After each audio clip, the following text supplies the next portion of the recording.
This is awful.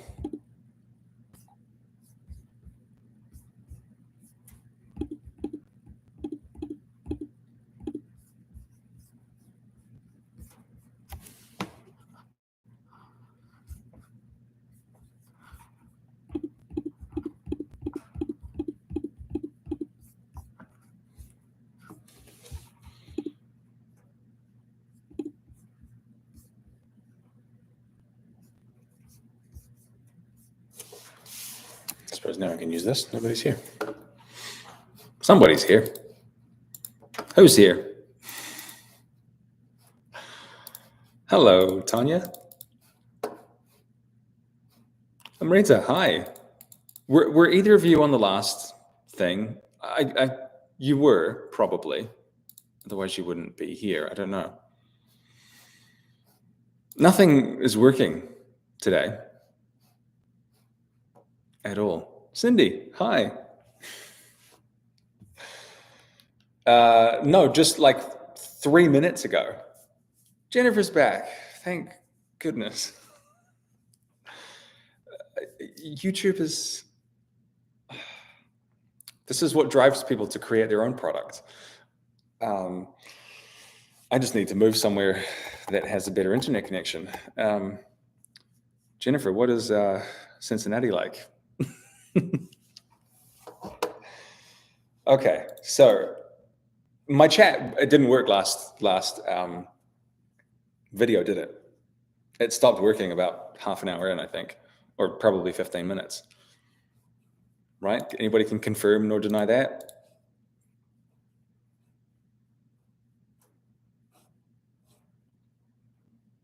Oh, this stops working again. I'm gonna become a librarian.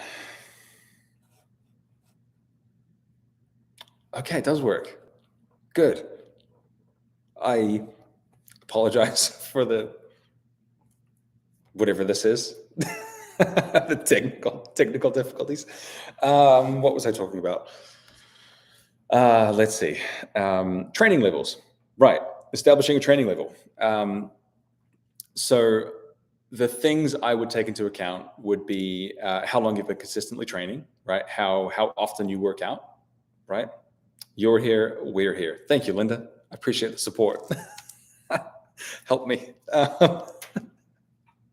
So the your ability to move and your ability to learn new movements. Also your experience training at intensity, basically, and that means how hard you can work out. Let's see, what is Tanya doing? Having a spelling mistake, apparently. Let's see, Amrita, you weren't here at the hour. Okay, you got a notification from this one. Okay, interesting. I will figure this out, right? will get some YouTube experts in my corner and figure out what I am doing wrong, because there's obviously something. So I would categorize somebody based on those things, okay, into essentially a beginner, an intermediate, or an advanced box. Now, beginner, I would consider somebody with no experience up to about 3 months. 3 months, maybe 6, depending on the frequency of that exercise. An intermediate person would be 3 months of regular exercise up until maybe 12 or 18 months. And then an advanced person is regular exercise for more than a year, more than a year and a half, depending on the frequency. So 3 boxes, essentially, whichever one you fit into will determine things like your exercise selection, your exercise frequency, and your exercise intensity. You never saw the other one. So other one. Now I saw, Jennifer, I saw your name pop up on the last video for about 15 minutes. And then I talked to myself for a while, I think. You're just gaslighting me into thinking I am not doing anything. But you didn't see me in it. YouTube, what is up? just going to redo this next week because I talked for a while, and so I was just not on video. There was nothing there. It was just you guys talking to yourselves.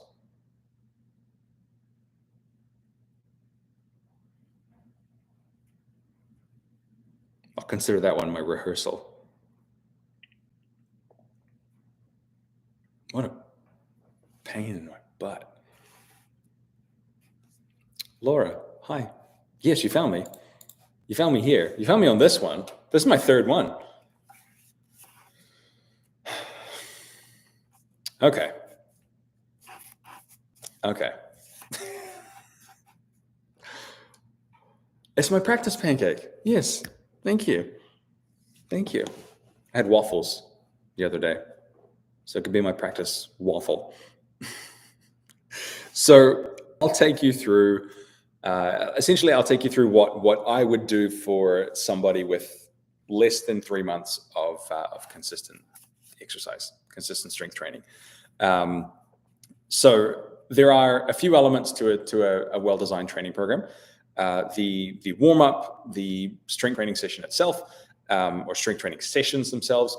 There is the cardiovascular element, right? The cardio side of training, which we will save for another video. And then there's the rest and recovery period. Now, two elements of the warm-up, being the cardiovascular warm-up, which is low level intensity exercise on a bike or a treadmill or something like that, rowing machine, whatever you use to increase your body temperature, increase your heart rate, get warm, lubricate your muscles and joints. And then there is the dynamic warm-up as well, which is where you would start to prepare your body for the specific movements that you will do in your training program. Now, I provide, again, if I was doing this for somebody that has come to me for help, I would provide a list of exercises that mimic or get that person to take themselves through certain ranges of motion that will then be used in their training program. So we're talking, the point of the warm-up is to increase blood flow, increase your body temperature and thus your tissue temperature, decrease joint stiffness, and like I said, prepare the body for the specific movements that you'll be doing in your training program. Now, everybody's warm-up is going to be different. There's no right or wrong way to do it. Personally, I like 10 minutes on a treadmill, okay, because I usually work out at the end of the day, sometimes after dinner, and 10 minutes helps me get my head around the fact that I'm in the gym now and it's time to do this. And then I'll hop on the rowing machine because the rowing machine is using every joint my body has, right? I get to move my legs, my back, right? My spine goes through its full range of motion. My arms will get something, and 3 to 5 minutes on that, and I'm as warm as I need to be to do some exercise. From there, we talk about, well, we'll look into building the training program itself. Okay, so how I would go about building your training program if you came to me. First step is to define your training frequency and your training split, which is how often you're going to be working out. So 2 times a week, 3 times a week, 4 times a week, depends on your experience, your goals, and what you have available to you. As I said on the last video that apparently nobody saw, what's ideal isn't what's always realistic, right? So we have all of these parameters for what would be absolutely fantastic for you at this point of your life, but what you can do might not look the same. Okay, so it's about what you can do, not what's ideal for you. Over time, you may close that gap and things might get closer together, but start with what you have and do what you can. So the training frequency for a beginner, I would start somewhere between 2 and 3 workouts a week. Okay, that's where most of the people that come to me start, 2 to 3 times a week for about 30 to 45 minutes per session. Again, depends on what you have, what kind of equipment you have available, and just how much of this you've done before. If you've been exercising regularly for 12 years, right, but what used to work no longer does, you might jump straight into a 4-day training program with different parameters than somebody who has never, quite frankly, never picked up a dumbbell in their lives. And then the training split. Now, this one is how you go about structuring that training program. So typical training splits, the most obvious one, I think, is the body part split, which is where you think of a leg day or an arm day or a back day. Probably not relevant to most people most of the time. It comes from the bodybuilding world of I guess fitness, if we can call it that. Bodybuilding is a sport, not necessarily for health. Those people are struggling to live as it is. Impressive nonetheless, but not health and wellness at all. But the two most common ones that you will probably run into at this point of your life, again around that perimenopause, menopause period, would be either an upper-lower split, which is where you would spend one of those workouts training your essentially your upper half, I guess, from the waist up, and then the lower half on the second workout. Or if you were doing 3 workouts a week, quite often I would go, let's say, upper on one day, lower on one day, upper on the next, and then the next week would be lower, upper, lower. So over the period of 2 weeks, you've done everything twice or 3 times essentially. Lower is evil. Sure. Yeah, it probably is. If you get it from me, it might be. I personally love a lower body workout, but I am what they call strange.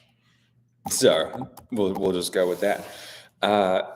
Lower body workouts can be very fun, but the other side of that is a full body workout, right? Which is you do something for your entire body every time you work out. Now, your frequency will impact this. If you are only working out twice a week, I do believe a full body workout is the way to go, right? Because you get everything every time you go. Andrea. Yeah, you did tell me that things were hurting a wee bit. So if I'm programming 2 or 3 sessions for somebody, it's generally full body. If I'm programming 4 or 3, depending on the person, it would most likely be an upper-lower split. Okay, now that can change, and it depends on the person. Again, from the last video, no one saw, there is no best way to do this. There is no perfect training program for everybody, and what you start doing at the beginning of the year may change halfway through, and it may come back at the end of the year again. Okay, when you work with a coach, essentially you have somebody to make those decisions for you based on the information you give them. When you design it yourself, or when you buy something, perhaps a one-off training program, these are things that often aren't taken into consideration. I like to think of them as seasons. You have seasons, just like the trees have seasons. Some seasons are going to be built this way. Some seasons are going to be built this way, and then they will come back around depending on where you are. But just be fluid with it. There is nothing exactly right for you. What matters is that you do it consistently. Yeah, you do curse my name. Mm-hmm. It's almost your fault for having stairs, really, at this point. We've been doing this for a while now. Put everything on one level. You never have to go down or upstairs again. So training split, training frequency. Any questions there? Now that the chat function is working, this is nice. I don't feel so alone.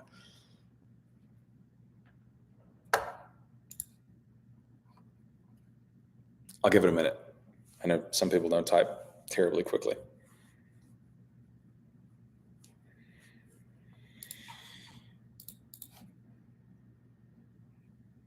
Did anybody hear me talk about my shirt in the last video? Or was I truly talking to myself?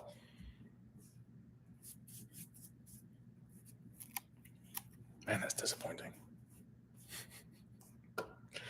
I was, wasn't I? Yeah. Damn it. I think I said that if you see me wearing the same shirt in all of my videos, it is because it's my favorite shirt and it keeps me comfortable. And these videos scare the heck out of me. So this is basically a grown man snuggling under a blanket to deliver this information to you. So one day in a future video, I might be dressed differently. But right now, this is my comfort. Okay. Just, I do own other clothes just in case you were concerned. But this is my shirt. It's like a $7 op shop thing that I love.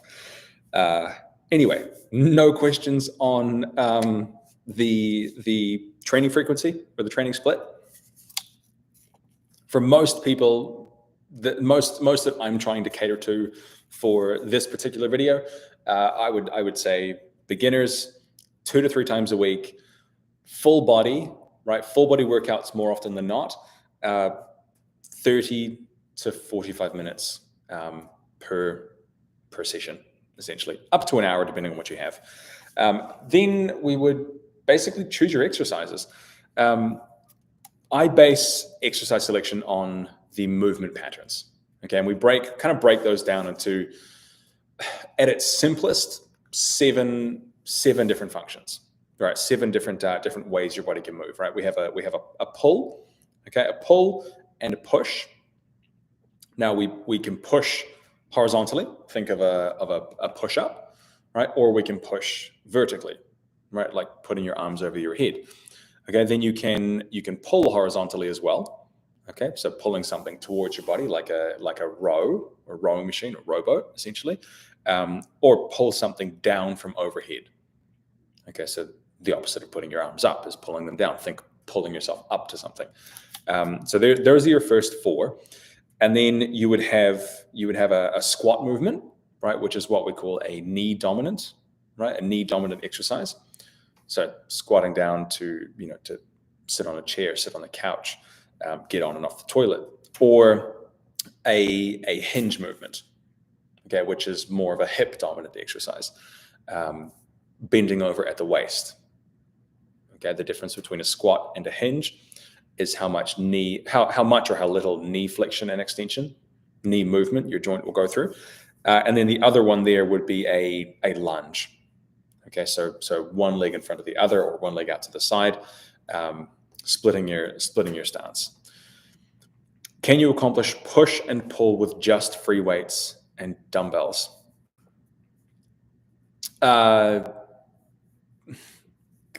Mostly the thing you're going to struggle with the most is the vertical on the pull. It's hard to work against gravity and pull weights, towards you like you would a pull up. You can fix that with resistance bands. Now, when you say free weights, do you mean anything other than dumbbells? Because I would, to me, they're the same. That's the same term. With $40, you could get enough resistance bands to keep you covered for quite a while, as far as home exercise goes. But yeah, certainly, I've got. I would think at this point, the majority of the people I work with work out from home or started working out from home with resistance bands and dumbbells. It doesn't take much, to be honest. The biggest barrier there would be making sure you have enough dumbbell weight and with respect to everybody, to not everybody having access to that, or to what I'm about to say. For $200 or $300, you could buy enough dumbbell weight to last you the rest of your life. Adjustable dumbbells up to, say, 50 pounds or something. And in the beginning, it's a hard pill to swallow, because it's it might be $200 or $300 more than you want to spend on exercise equipment that you're not sure you're going to keep using. But also you might think 50 pounds in each hand is ridiculously out of reach, especially if you're new to exercise. But it is well within right, your right and your ability to do a deadlift with 100 pounds, right? 50 pounds in each hand at home. One of the best things I've purchased in the last couple of years. I was very lucky to receive a gift card for a sporting goods store on this side of the world, and I bought some adjustable dumbbells for myself for home. Now I do go to a gym regularly, but when I can't, I now have 100 pounds of dumbbells at home that I can actually expand up to about 90 pounds each hand, which is nice. But yeah, for, let's say, realistically, a good pair of adjustable dumbbells, $300, and then maybe $50 to $75 worth of giant rubber bands, you could have just about all the home equipment you would ever need for full body workouts. Okay, for all you need to do at home. You weigh that up against a gym membership. You might accrue 12 months of a gym membership for that price, or 6 months, depending on the gym, or 3, depending on your neighborhood, essentially. But yeah, resistance bands, adjustable dumbbells, it doesn't take much. Like I said, the biggest challenge is having enough weight in the dumbbells. When I start with somebody, I'll get them to send pictures of what they have to me. They say, oh, I have dumbbells at home. More often than not, it's and I don't mean to upset anybody when I say this, the useless little pink ones that are about 2 pounds. They're good for certain things, rehab being one of them. But you are stronger than that. Even if you have no exercise experience before, you are stronger than 2 pounds in each hand. You do that with enough just through your day as is. So back to the exercise selection. I think I answered your question and then just kept going. Why are the pink ones useless? It's less about them being pink and more about them being 2 pounds. You are much stronger than lifting 2 pounds in each hand. Let's imagine you were a mother at some point, right? You had lifted, carried, moved, and handled a child up to probably 60, 75, 85 pounds. You're stronger than... it is wrong that they are pink. Yeah, I don't know who to go to for that. More often than not, they're pink, but I think it's just pink is one of those, they're fluorescent colors, right? They're bright. They're either pink, they're green, they're yellow, or they're blue, or boring black. But Cindy, you're probably stronger than you think you are. Let's see, Linda, what did you say? Now, most of those I can't do. Okay, yeah, right. So that's a major car accident it's a big thing. It's a big thing. You would have to find what you can do. Now, there's a difference between don't and can't, and I would have to know more about your situation to determine, what would be right for you. There are certain things, if you have certain breakages that were repaired, with surgeries and plates and screws and stuff, suddenly spinal flexion or extension becomes impossible. Okay, people with specific scenarios, you navigate that a little differently. If you want to talk about that outside of this, just send me a message, reach out. We can find something that works for you. Yeah, Cindy, you're stronger than you think you are. I will give you that. 2 pounds in each hand. They're good for rehab. If you tear something in your shoulder and you need to start doing this kind of stuff, right? That might be a good starting point. But even within 3 weeks, you're too strong for that.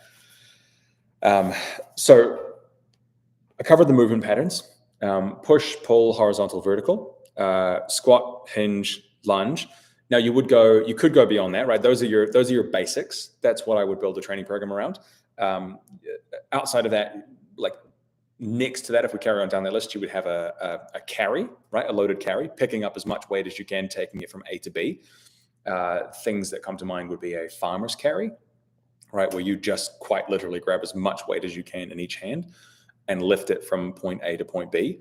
It might be 10 yards away, 15, 25. If you're crazy, it might be 50 yards away. You might do it one hand at a time. So now you're adding some core stuff in there, trying not to fall over, or not fall over, but resist, lateral movement there, which goes into the other movement bases of your core, right? Your functions of your core, which would be anti-rotation, so resisting the urge to twist, anti-flexion, right? Resisting the urge to I guess sit forward, to fold over, anti-extension, which is resisting the urge to be pulled the other way, and then obviously the non-anti versions of those are spinal extension and spinal flexion, which is weighted bending and weighted extension the other way. Now, there is as well as rotation, the intentional movement under load of twisting from side to side. Now, there is a lot of hesitancy to keep your back perfectly flat. Everybody's heard lift with your knees, not your back. And while I agree with that, I also agree with the fact that you should be lifting with your back as well, because I like to think about your wrists and your ankles, right? Your feet and your hands. If they weren't meant to move, they wouldn't have so many joints. Okay, and the same thing goes for your spine, right? All of those little muscles, all of those little bones. Yes, you do need to be mindful of them, and a lot of people do suffer with back injuries and such. But it is most of the time because we haven't strengthened it through that range of motion. So something to keep in mind when you start, building your own training program, or wondering why I've given you some kind of exercise like that. There are specific exercises to train flexion and extension of the spine, or any movement of the spine. Really, you get stronger doing what you practice. And a lot of back injuries, spinal injuries, just lifting injuries, right? And we're taking car accidents and stuff out of it, right? Those are extreme circumstances. But bending over to pick something up, if you can do it with 100 pounds or even 30 pounds in the gym, you give yourself the best chance of doing it with as much or more weight outside of the gym as well. Okay, so lifting with a rounded spine is, in a lot of cases, a really good idea. So after picking your exercises, right, we pick the exercise order, okay, which is how you're going to build those exercises into a routine, which then we need to consider your compound exercises versus your isolation exercises. Now, compound exercise is something that involves multiple muscle groups and multiple joints.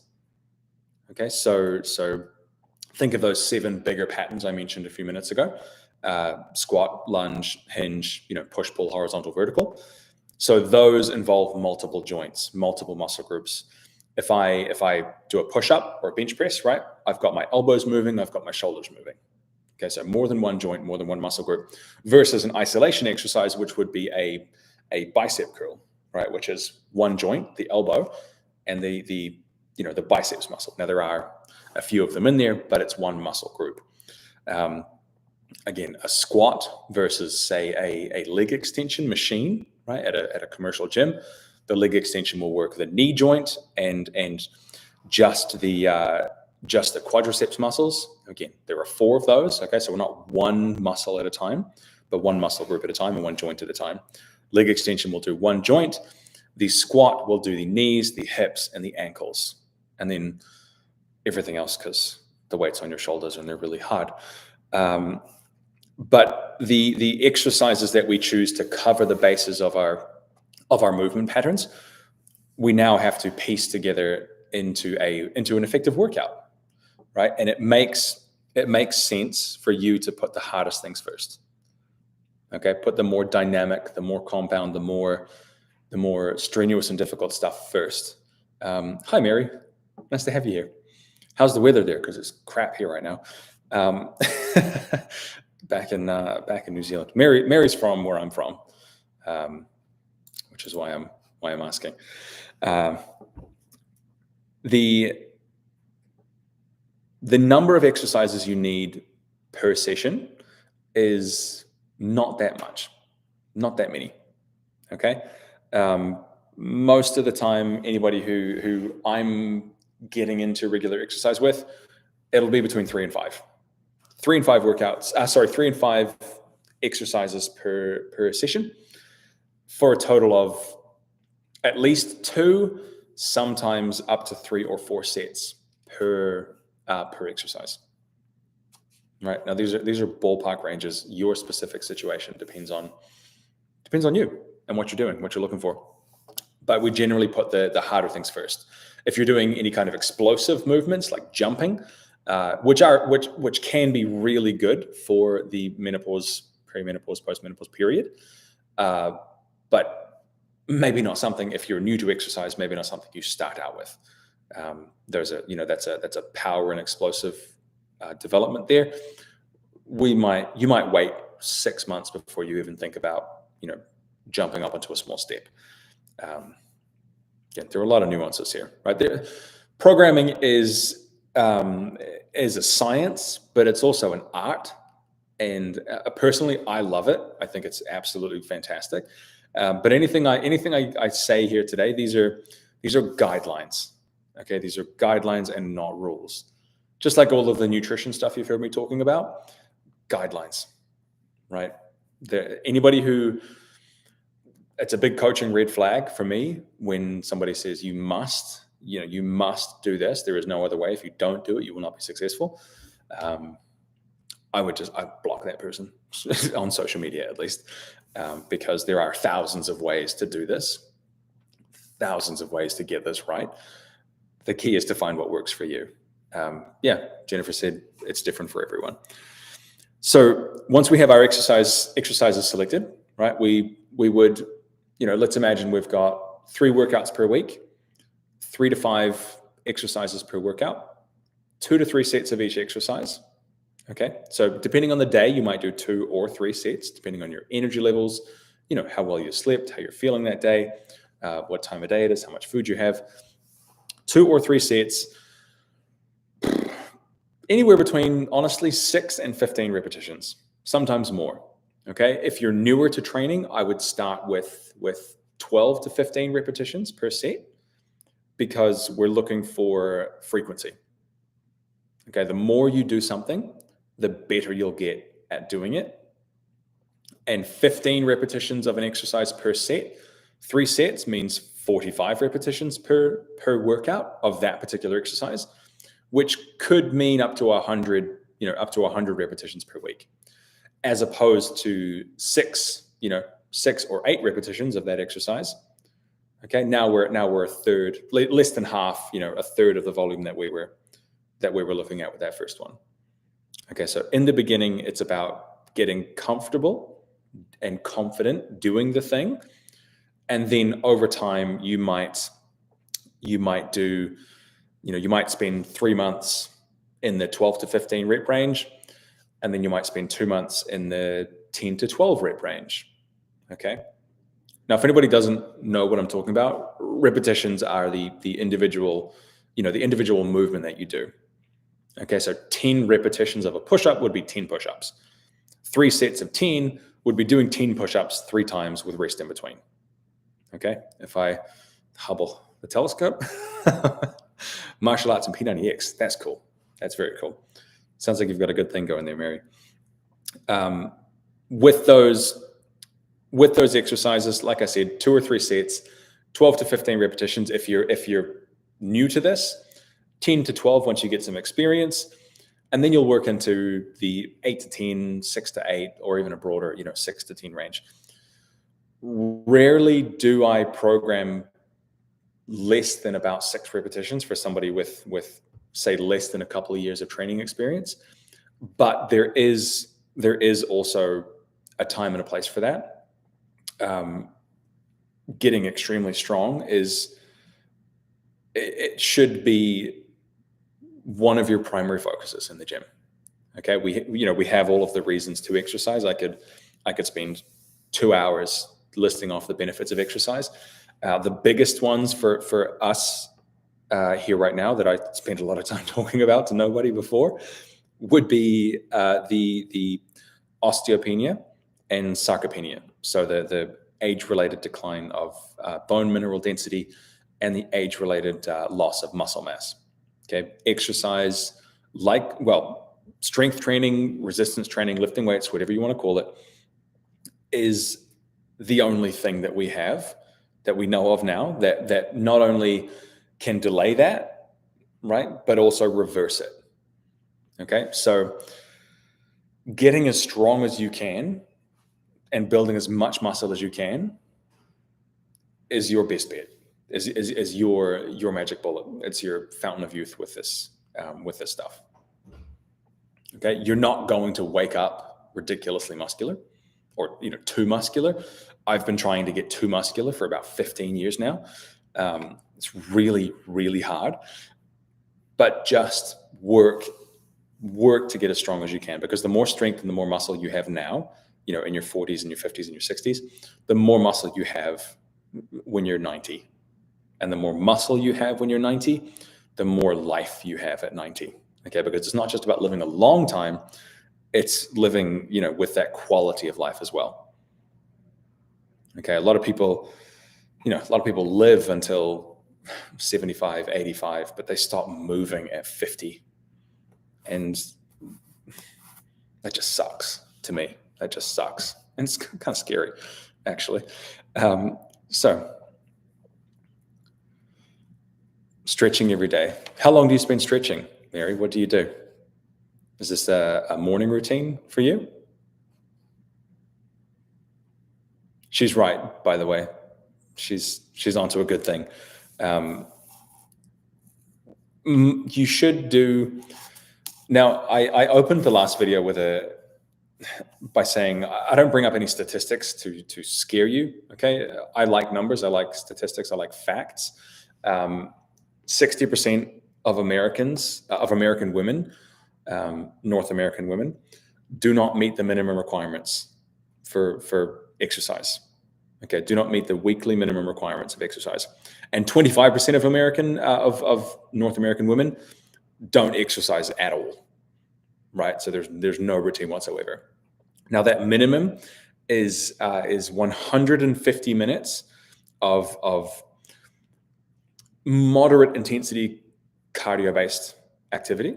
Okay, a minimum of 150 minutes per week, and then at least 2 strength training sessions per week. Right, so I would 30 minutes twice a week. That's the minimum, and 60% of American women don't meet that target, which to me is kind of scary. So the more I can encourage you lot to do this, the better. And the more you can encourage your friends to, get as strong and active as possible. Quite frankly, the better off everybody. I'm a huge proponent of the fact that there's a quote that goes, a rising tide lifts all boats. And if you can get healthier, my world gets better too. So keep that in mind when the gym gets crowded around January. Healthier people make your life easier too. Laura, yeah, well, Laura, you, not to toot my own horn, but you're in the right place. The only thing I want to do is bring awareness to this, is give you the ability to, to either do it yourself or tell you why you should help me, why you should let me help you do it. Now, the minimum requirements, so I said at least 150 minutes of moderate intensity cardio. So a brisk walk, a moderate bike ride, moderate cycle, rowing machine, or a boat if you're old fashioned, or swimming. Now moderate intensity, the intensity is relevant to you. Okay, you can base that on heart rate. You can base it on your breathing. How hard are you breathing? I would describe moderate intensity as a 4 to 6 out of 10. Okay, 1 being you're sitting on the couch, not really doing anything. 10 being you're running from a bear. Okay, so 4 to 6 would be moderate. Probably not something most people get by accident. Let's say that, unless you live up like a really long driveway and you have to walk up that every day, uphill. Not something you get by accident. So factoring these things in is important, and that's at least 2 strength training sessions per week. So about 30 minutes of a minimum twice a week, and these things spread out over 3 or more days. Okay, so you're not doing Monday and Tuesday, training hard in the gym and doing 75 minutes of cardio each day, and then nothing for 5 days, right? We want that spread out, ideally across 3 or more days. Just something to keep in mind. That's a minimum. What's ideal is different to that, but also what's ideal may not be what's realistic for you. So you have to start with what you have. If you only have 30 minutes a week, it is better than no minutes a week to do this kind of stuff. My goal is to get people to catch the bug. I've had numerous conversations with Jennifer McGuire in here, who something along the lines of, I can't believe I'm ordering exercise equipment for my house. I can't believe I'm adding to this. I can't believe I miss, being in the gym.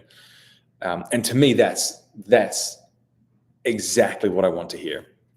If I can show you, or get you to show yourself how good this stuff feels, my job's done. I'm good. I'm happy. Like I said, a rising tide lifts all boats. If your life gets better, so does mine. Back to the I never thought I would feel that way. Oh, it helps me so much. I love it. I used to work when I coached in person for the first 5-6 years before COVID.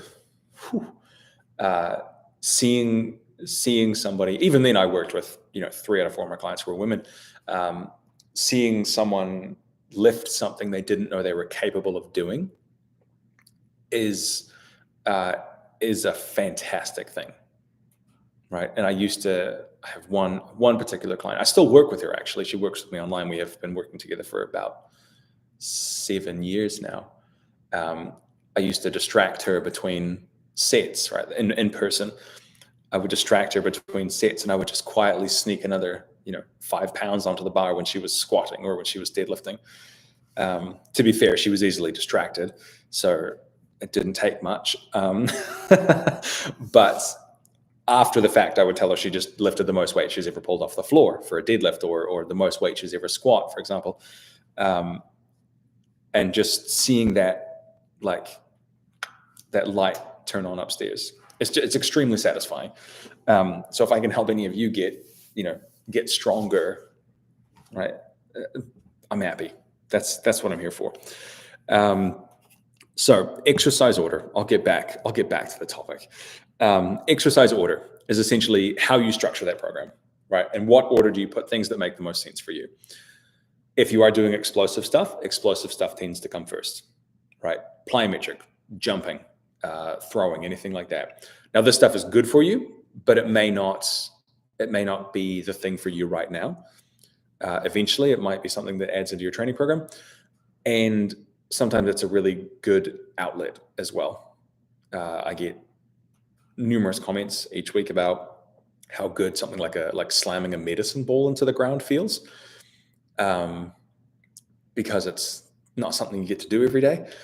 And throwing, picking up a 10-pound ball and slamming it into the floor with no consequence other than you get stronger is a really cool thing.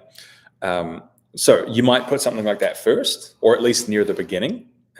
Box jumps, plyometric jumping lunges or anything like that, if it's relevant to you. From there, we put the harder stuff, the compound exercises, multi-joint, multi-muscle group, the things that take more effort. You put those near the beginning because they require more concentration, more focus. Now, they may or may not be in your program. I highly suggest that they are, because they bang for your buck, right? Your return on investment for those things is huge. Okay, you get a lot of work done in a short amount of time, which is particularly relevant if you are short on time. And then you start to get into your isolation stuff. Now, you might pick 2 or 3 compound exercises and 2 or 3 isolation exercises, depending on the workout. Depends on your goals, depends on your time and equipment. I think it popped up before, can you get this at home with dumbbells and resistance bands? Yep, absolutely. Yeah, there are a few other pieces of equipment I would recommend along the way, but dumbbells and resistance bands are probably the bare minimum. And dumbbells and resistance bands beat bodyweight exercises because, well, for a couple of reasons. You want to make things harder as you go. Okay, week 1. Now let's just level the playing field here. Imagine you can do a push-up. Okay, week 1, you can do one great, really good looking push-up, and that's it, right? That's your workout. Week 2, you can do 2 push-ups. Week 3, you do 3 push-ups, right? Week 55, you do 55 push-ups. Okay, it's still a good stimulus, but it takes 55 times longer to do 55 push-ups than it does to do 1 push-up.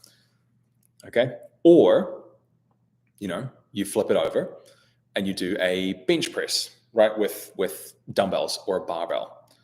You might bench press 45 pounds for 5 repetitions. Okay, 5 reps of 45 pounds.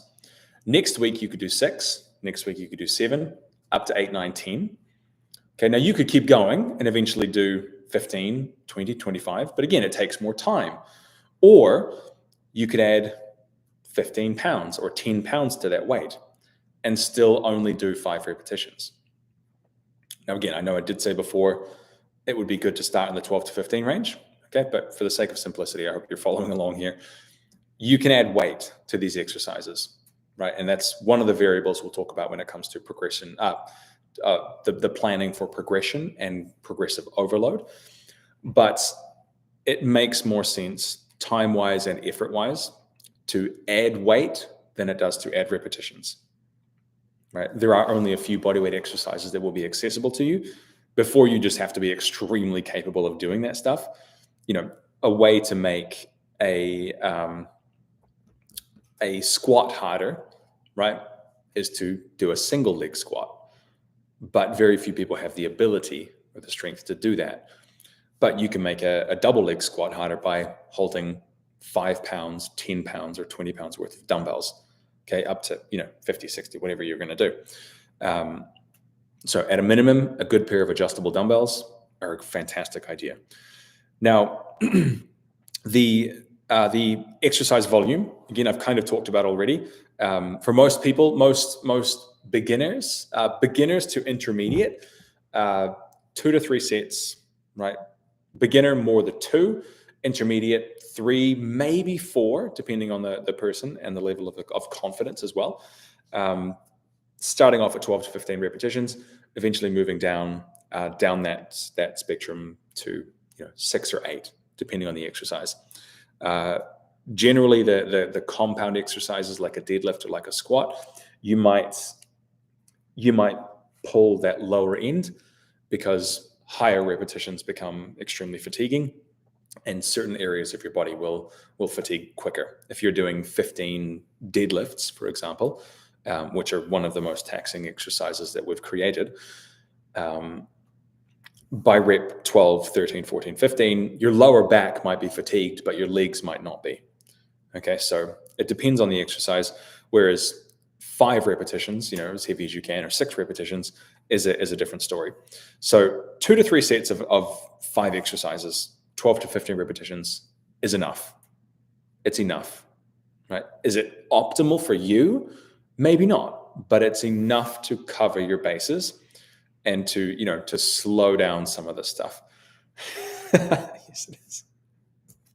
Now, the rest period conversation is one that I have often. In fact, I just had it yesterday. Hey, Vicky, you made it. Oh, maybe you can tell me what you saw on the first video, because I saw your name pop up. You were the only one that made it to the first one initially.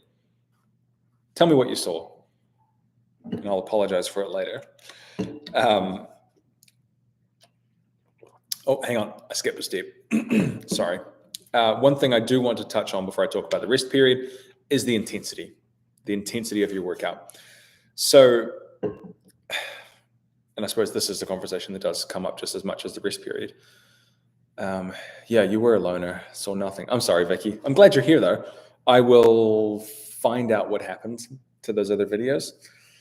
I don't know what happened to them. I was talking to myself. It looked fine from my side. I was talking to myself for a long time. So I've decided I'm just going to do this video again in a few weeks. We'll see how it goes. The intensity of your workouts. Most of the time,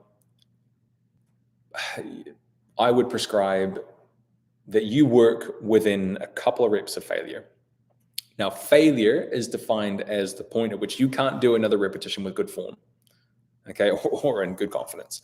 So if you were doing a set of 12 to 15 squats, okay, just picture a bodyweight squat or a dumbbell squat where you're holding some weight on the front side of your body. The rep range might say 12 to 15, right, with 2 reps left in the tank. Okay, that's quite often how I describe it. 2 reps left in the tank. You would get to 15 and stop, knowing you could do definitely 1, maybe 2 more repetitions. So rep number 12, 13, 14, 15 would be difficult, right? You would be challenged, but you're not done. You're not completely tapped out by that point.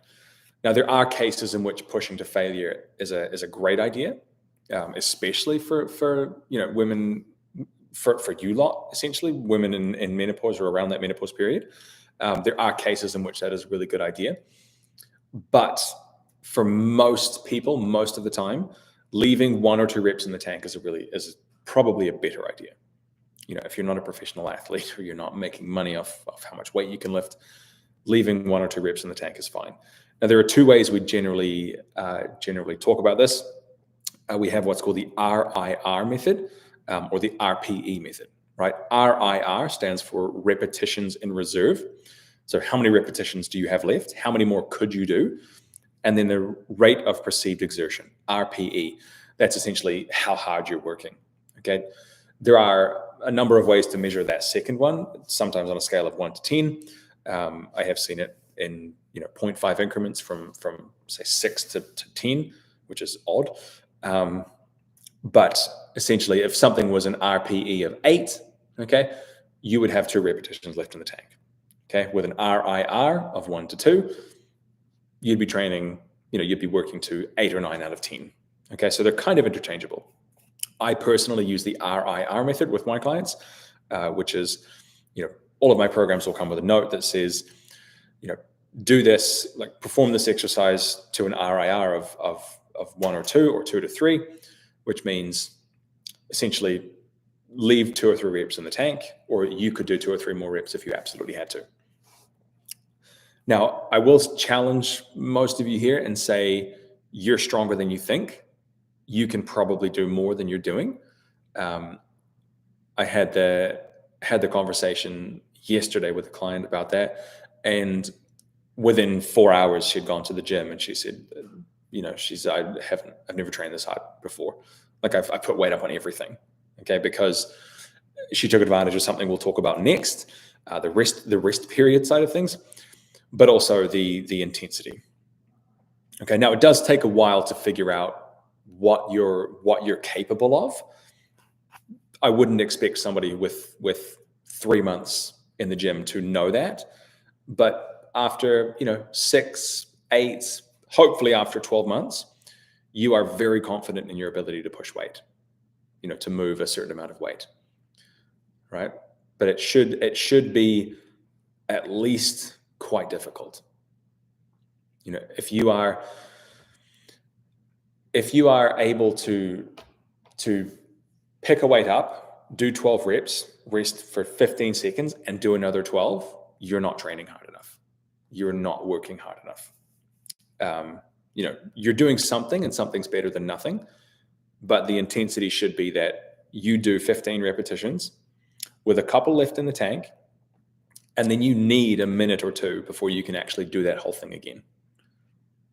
Okay, because I want to say it was Arnold Schwarzenegger who was famously quoted, I don't start counting from the beginning, I start counting when it hurts, right? And while they didn't have the same science that we have now, he nailed it, because it is of a set of 15 repetitions, it is the last 3 or 4 that make the difference, that will prompt your muscles to grow stronger, that will prompt your bones to grow stronger. But you can't have the last 3 or 4, without doing the first dozen, okay, the first 11 or 12. So keep that in mind. It's those last challenging reps that count. You can't do the last challenging reps without getting through the first ones. But an RIR or an RPE of about 8 out of 10 is what you're looking for with this stuff. As I said before, your goal should be to get as strong as possible. Get as strong as possible, build as much muscle as possible. Because the more you have now, the more you have 30 years from now, or 20 or 10, whatever it is. Now, the thing I jumped the gun on before was the rest period. This is something that I won't just say women. I think people new to the gym are notorious for skipping. I'll say women because I work with women, and so far all of you are women. Thanks for being here, by the way. I really appreciate it. Rest periods are something that get skipped. Okay, for whatever reason. Typically, it doesn't feel necessary. The other one very close to that is I wanted to get it done. The quicker I can get it done, the quicker I can get out and go and do the other thing. Whether that's for not enjoying the workout itself, or just having 17 other things to do with that hour. I have a lot of respect for both of those things. One of them I can impact a bit more. Karen, what point did you jump in? Because everybody missed the beginning. I talked for about 30 minutes by myself. Okay, so yeah, you need the rest periods there, Mary. Yeah. Sheesh. Good on you though. You're doing it. And that's fantastic. Karen, yes, please stay and please catch the replay, because if YouTube behaves, this will all be available on the channel afterwards. Now, the rest periods, you cannot skip your rest periods. You cannot afford to skip your rest periods, whether or not you have exercise-induced asthma. Your body has 3 energy systems, okay, that it will work from. Now, they kick in whatever you do. So if you get up now to walk to the bathroom, right, your body will use what's called your APTPC system, okay, your adenosine triphosphate phosphocreatine energy system, which fuels your most intense efforts. Okay, like I said, it will go through 1, 2, 3, regardless of what you do. But how long each of those systems last before the next one kicks in will determine what you're doing and the intensity and the duration that you're doing it. So you have your ATP-PC system, and then you have your anaerobic, right? Your anaerobic system, which is without oxygen, and then you have your aerobic system, which is with oxygen. Okay, so in order of 1, 2, 3.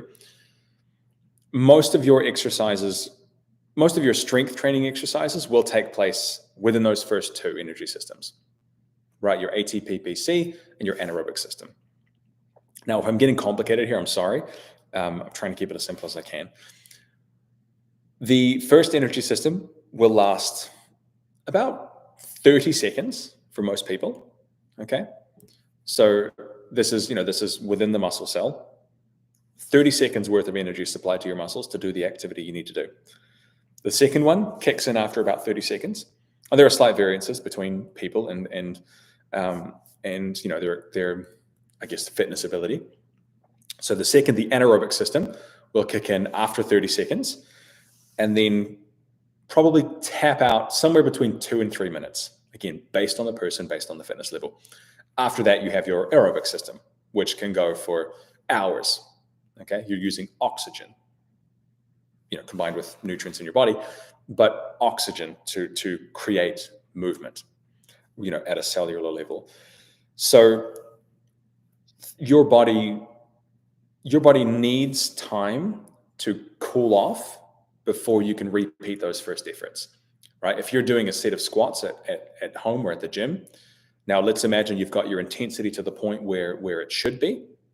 So you're doing 15 repetitions, gun to your head, you could do 16, 17 maybe. Okay, so we know the intensity's there.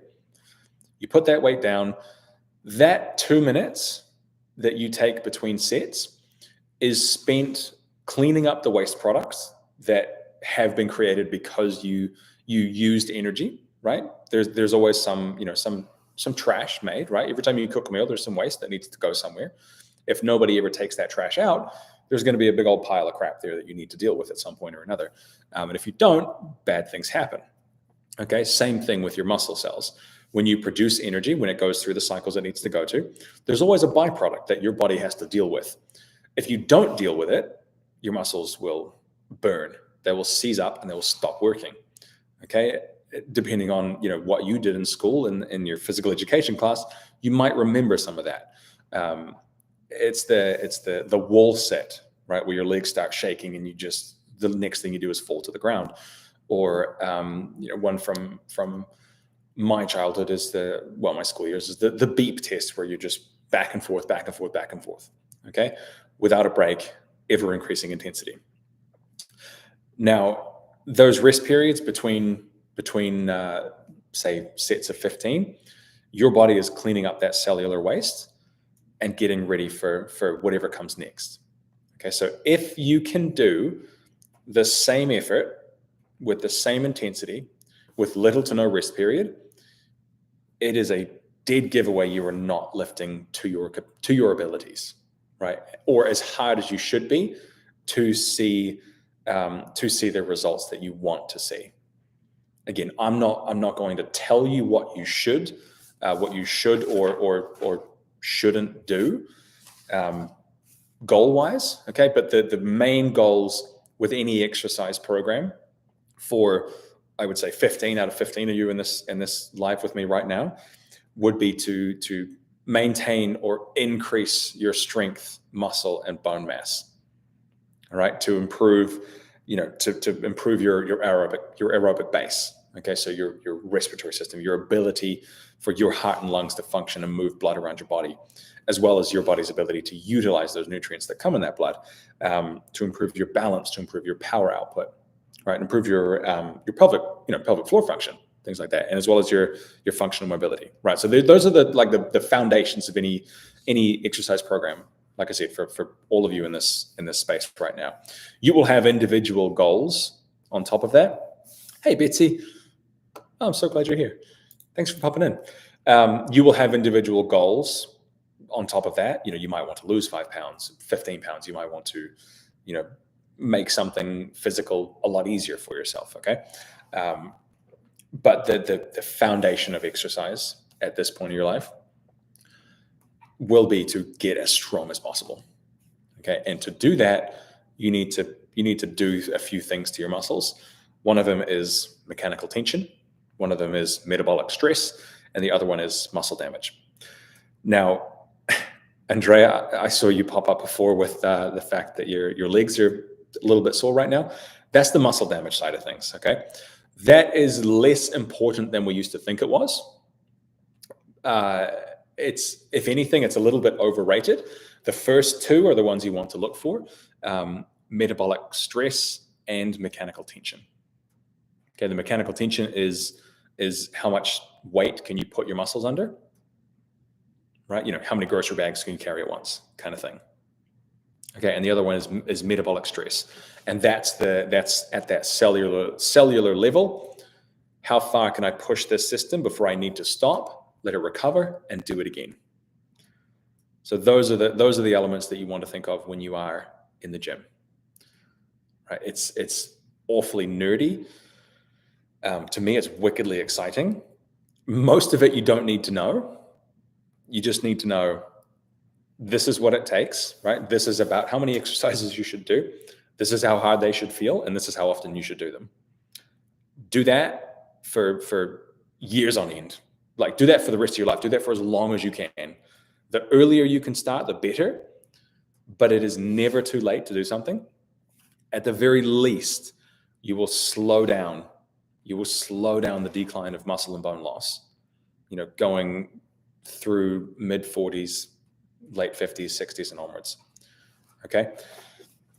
So just get into it. Just do something. Do what works for you. So the rest period between sets, take it. If your program calls for 2 minutes, it's probably a good idea, right? Generally, the more compound the exercise, the greater the rest period. Okay, the longer the rest period, rather.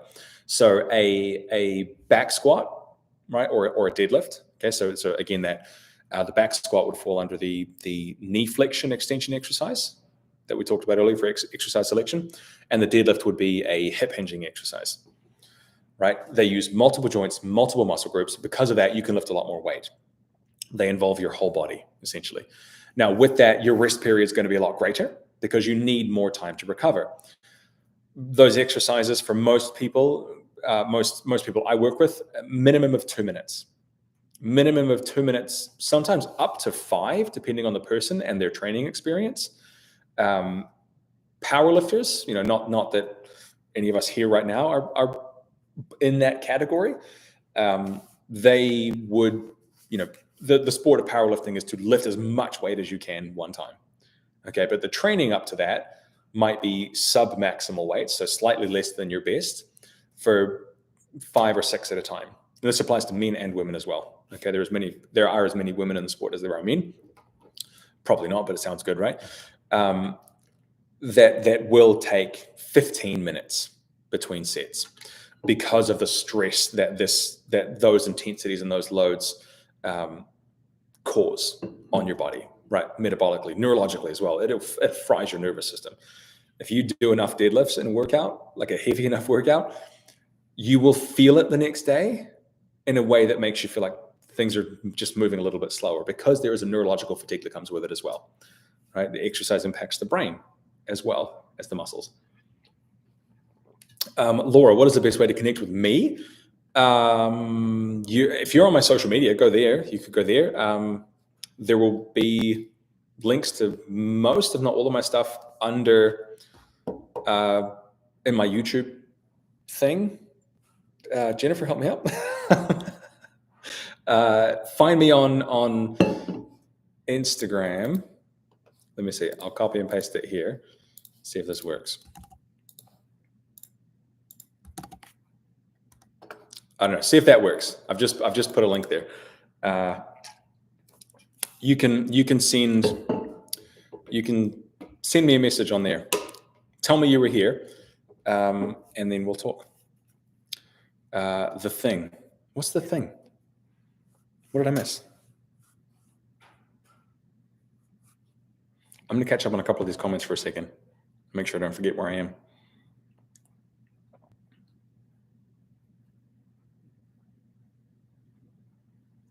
Let's see. What would you say here, Mary? Stretching will really help get rid of muscle pain from working out. We have been to intensive training 6 to 8 hours a day for 3 to 5 days. What do you mean by that when you say you've been to intensive training? That means around like learning about stretching? Is that what you mean? If you don't stretch, you will be in much more pain. I assume you're referring to the muscle damage I was talking about before, which is a good thing to actually, which is a good thing to actually talk about. that muscle pain is a byproduct, right? It is not the goal of any workout program. It will get everybody of all levels of experience 1,000 kicks in a workout. Whew. Oh, the YouTube thing. Yeah. It's still a thing for me, Betsy. You arrived when it was all working. The first half an hour was an absolute, it was me talking to myself, essentially. I thought it was going well. I was doing wonderfully. But no, it was me talking to myself. And then finally we got here. Betsy, this is your first one. This is my third one. Give me 97 more and we'll have it figured out. Okay. Be patient with me, please. Stretching is good. Stretching is definitely good. I mean, if Mary's case is unique, 1,000 kicks in a workout is not something most people are going to do. I have a lot of respect for that, by the way. That's absolutely fantastic. Thank you, Betsy. 1,000 kicks in a single workout is, I think of Bruce Lee at that point. Stretching will help you, but the other thing that will help you is time, right? Your body just needs time to heal. Now, that muscle soreness you feel after a workout is typically micro trauma, right? Tiny little tears in the muscle fibers, and also just a buildup of certain nutrients, waste products that need to be cleared out over time, right? Certain levels of inflammation as well. Again, right, deep down into the cellular level of the muscle. Your body just needs time to deal with that. Now, the few things you can do to help that will move the needle the most are walking, right? Just walking. Move your body. Okay, muscle damage is not something you want to aim for. If you are new to exercise and you come out of the gate too fast, your goal would be 3 workouts a week. Let's imagine on your first one, you stress your body too much. That muscle soreness might last 4 or 5 days. Thanks, Laura. And you will not get those other workouts in because you're just too sore. Okay. Muscle soreness is not the goal. Struggling to get down the stairs after a workout is not the goal. It's a byproduct. It will happen. The next time you come back and do that workout again, you will hurt less. Okay. After the 5th or 6th time of doing that specific routine, you will probably hurt less. Right. Eventually you will hurt none. It does not mean your workout was ineffective. It means your body has become really good at dealing with that workout, with those specific exercises. If you then change your routine or one element of that routine, you do a different exercise for your triceps, for example, no matter how strong you are, how much training experience you have, if you change an element of that, you will hurt a little bit the next day or the next 2 days.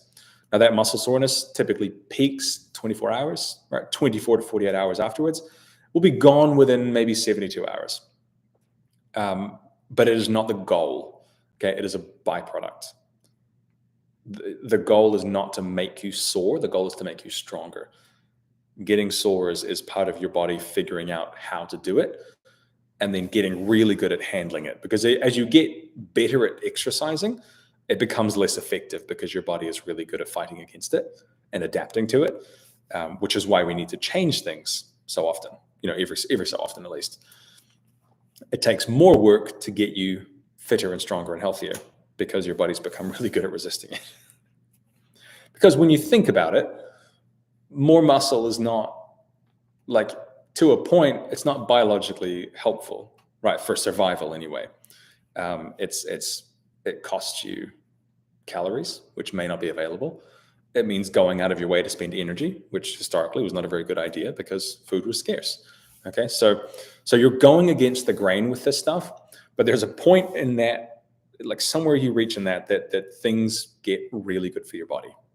Okay, so focus on that part, but don't beat yourself up if you struggle to get there, because everything in you is telling you, is wired to say, don't do this. Right? Just keep that in mind. Now, the rest periods are important, but so are your rest periods or recovery time between sessions. Okay, this goes on the back of what Mary has said about stretching.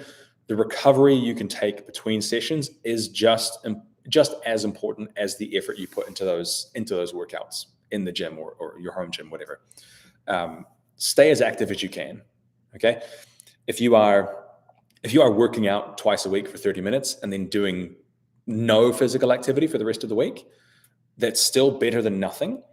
But if you are working out twice a week for 30 minutes and then on the days off, you walk for 45 minutes, that is so much better than the workouts with no walking. Okay, you might not be physically taxing yourself to a highly strenuous level, but staying active will help your recovery between sessions. Okay, and then there's all the side, which is another conversation itself of your stress management, certain lifestyle choices, getting enough sleep, etc. Okay, those are all perhaps another video. But the recovery time between sessions is just as important, right? There's a point of diminishing returns where more exercise is good. If no exercise if two sessions a week is better than one, 3 is better than 2. Sometimes 4 is better than 3. It doesn't mean 5 is better than 4, okay, or 6 is better than 5, right? There will reach a point of diminishing returns. So more is not always better. Better is better, but the rest time you have between sessions is going to definitely contribute to your time in the gym as well. And the last piece of that is planning for progression. Okay, so planning to make it harder over time. As I think I mentioned before with the push-ups, you can do 1 push-up and then 2 and then 3 and then eventually 50 and then eventually 100, right? Depending on who you are. But that takes more time. Or you could do a bench press, right, where you lay on your back and use a barbell or dumbbells and push the weight away from you.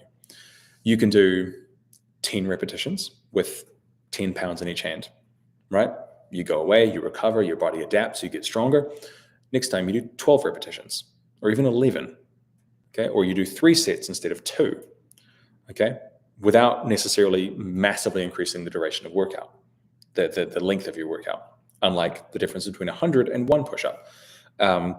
So you have to find a way to progressively overload this over time. Now, progressive overload is the principle that underlies all effective training programs, which is making it harder over time by increasing or by changing certain variables of the program, by increasing the load, so lifting more weight, by doing something new, so challenging your body in a new way, by increasing the volume, which is how much you do, or increasing the density, which is how much you do in a certain amount of time. Okay, so you might increase the density by decreasing a rest period by 30 seconds, or doing 4 sets in the same amount of time as it used to take you to do 3, for example. You could increase your range of motion. If you are doing let's imagine you do a lunge. Okay, so you're standing in place, lunge one leg back, stand up, lunge the other leg back, stand up. Increasing your range of motion might look like standing on a 2-inch platform, okay, or 1 inch, right? You've just added this much room to the range of motion of that exercise, which will then make it harder. Okay, you're moving more weight over more distance, which means more effort. So that's one way to increase it, or to follow progressive overload. Quite often they're deficit exercises, like a deficit lunge or a deficit push-up or something like that. Tempo is another one. Do something a little bit slower, right? Instead of taking 1 second to squat down, take 4 seconds. Okay, because again, if you increase the time that it takes you to move across a certain distance, you will increase the effort that it takes to do that or to resist doing that. And then the other one is the stability, or conversely, the instability of that exercise. Going from both legs to 1 leg. Okay, doing a deadlift, right, where you pick the weight up off the floor, or like a hip hinge, versus doing a single leg hip hinge, one side at a time. Now you've got a balance and coordination aspect involved as well, or at least a greater balance and coordination aspect, depending on who you are.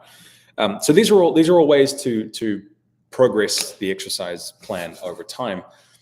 And typically, the way I would do it, I would work in 4 to 6 week, what we call training blocks, which is essentially 2, 3, or 4 workouts per week, right? Repeated for 4 to 6 weeks at a time, before we change some of the exercises and some of the variables.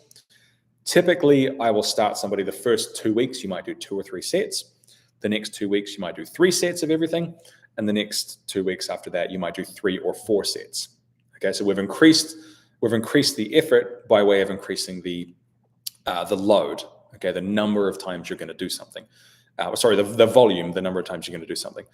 Or you have the rep range that might increase or decrease. So the same weight for 10 repetitions this week versus the same weight for 12 repetitions this week. Now, it might not seem like much, only doing 2 more repetitions, but over a month, you might double your effort. Over a year, okay, you're working to increase that load without necessarily increasing the time, right? You don't want week 1 to be 60 minutes in the gym and then week 19 to be 4 hours because you have other shit to do, right? So the variables that we typically play with are increasing the weight, increasing the repetitions, increasing the number of sets you do, or slightly increasing the rest period, right? The other one there that will naturally come with somebody new to exercise is the frequency that happens, the frequency that the exercise happens. So first 2 weeks, you might do twice a week. Second week, you might do 3 times a week, or, as long as it takes you to get to that point of exercising 3 to 4 times per week on a regular basis. As I said, there is, programming is a science, right? Everything I've said today is from a paper somewhere, right? Somebody put the work in to figure this out, but it's also an art. There's an art, and my job as a coach is to coach the woman in front of me, coach the person with the experience that they have, because Jennifer's program looks different to Andrea's program, which let's imagine Betsy jumps on board. Her program looks different again, right? The foundations of it may be very similar because, what's good for Jennifer is also good for Betsy or also good for Andrea, but their circumstances will differ, okay? And differ greatly to some extent, right? So the foundations and the rules that which I would program by and you should program by are very similar, but the woman that I'm working with at the time has the story that I need to fit that into, right? How often is she training? How much experience does she have? What kind of pain does she have? How has menopause been? How much did it kick her ass? And where are we starting from? What's the end goal? Which direction are we going? I've said to everybody I've worked with in the last few years, when we first start the conversation, is like, you have the goal in mind, you have the destination, I have the map, right? So I have all the possible ways we could go, but the way that we will get there is unique to you and your story,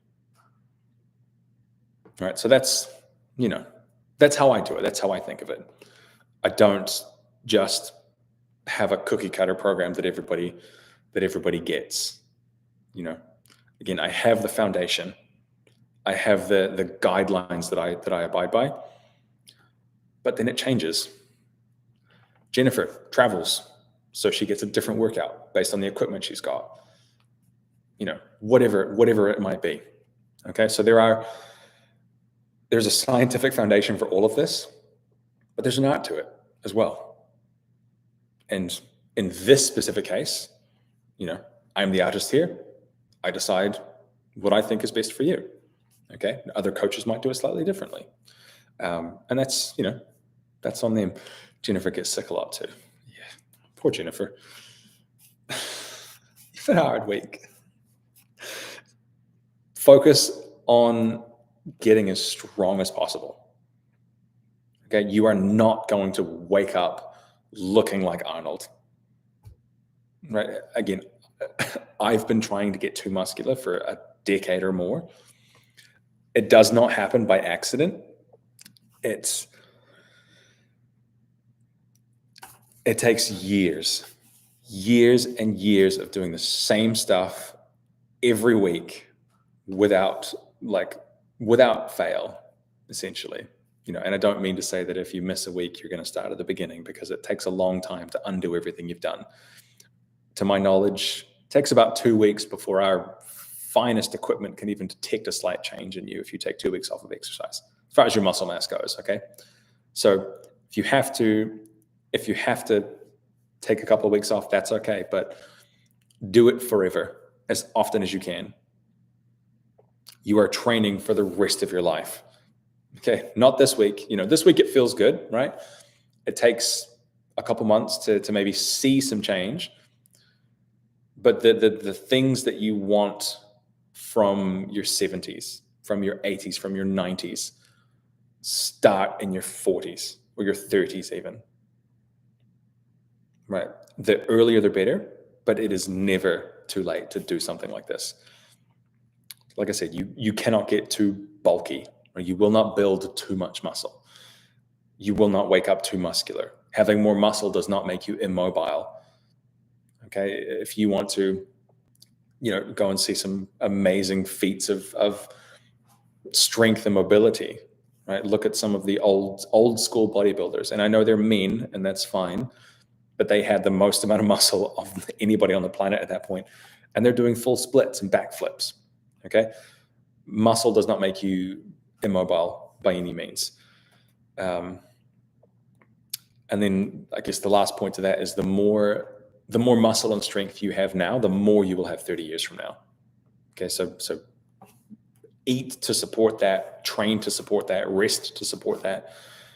It does get harder to build muscle, during perimenopause and menopause, as your body stops making, stops having that cycle, stops a regular menstrual cycle. Your hormones will go haywire trying to figure out, what is going on. Okay, that's where those menopause symptoms come from, is your body scrambling to adjust this and adjust that in response, and then do this one because these ones changed. And, it's all over the place. It is all over the place. Exercise can help with that, right? Regular exercise will definitely help with that. Getting on top of your nutrition will help with that. I've covered a lot of that in my other videos, and I'll keep talking about it because it's so damn important. But it is harder during perimenopause and menopause, but it's not impossible. If anything, it's just a little bit slower. Okay. But if you're like me and you like a challenge, get some dumbbells, get a gym membership, right? Find a way to make this stuff happen, because the you of 15 years from now even will be so glad you did. Now, let me catch up on some comments for a second. Amrita, I had a coworker who would not lift more than 5 pounds for upper because she thought definition was not attractive. Yeah, I don't know where that fear comes from. I'm sure there's probably an exercise campaign or something we can pin it on back in maybe the 70s or 80s. The bodybuilders I mentioned probably had something to do with it. But no, you could not gain too much muscle, like if it was your full-time job. It's way harder. It is way harder. Yeah, which is and that coworker, like, that's a real shame, because she missed out on potentially, or she might miss out on, depending how old she is now, years of functioning upper body strength because of that. And you will realize far before it is too late that you are too muscular. You will not wake up and just think, oh shit, I've surpassed that. Okay. It takes a long time. Now, I've talked for an hour and a half here and about half an hour by myself. So a couple of hours. Does anybody have any questions that I can answer before we say goodbye?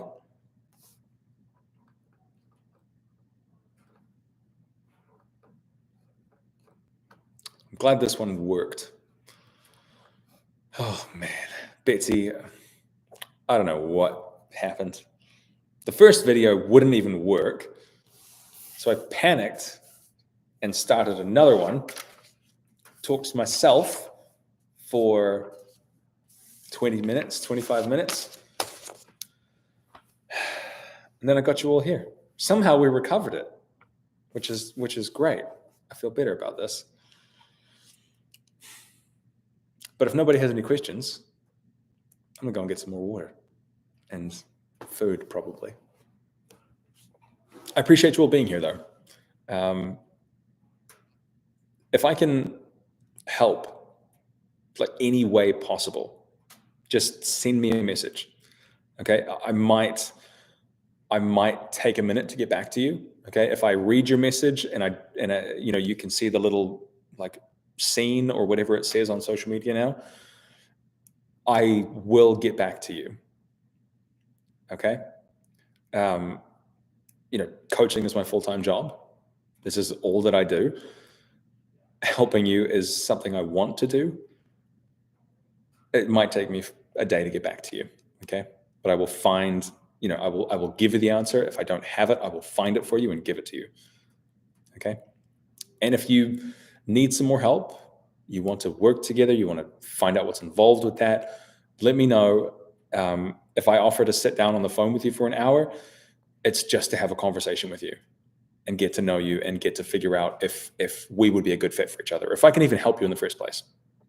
Okay. I get the sleazy nature of the fitness industry on social media. It really turns me off as well. But if I say, do you want to chat for an hour? I just mean like, let's talk and I'll see if I can help you. Okay. Outside of that, just thanks for being here. This ended a lot better than it started, and the next one will be even better, hopefully. I hope all of you have a wonderful day. I'm going to keep having a wonderful day, and I'll see you around. Thanks, everybody.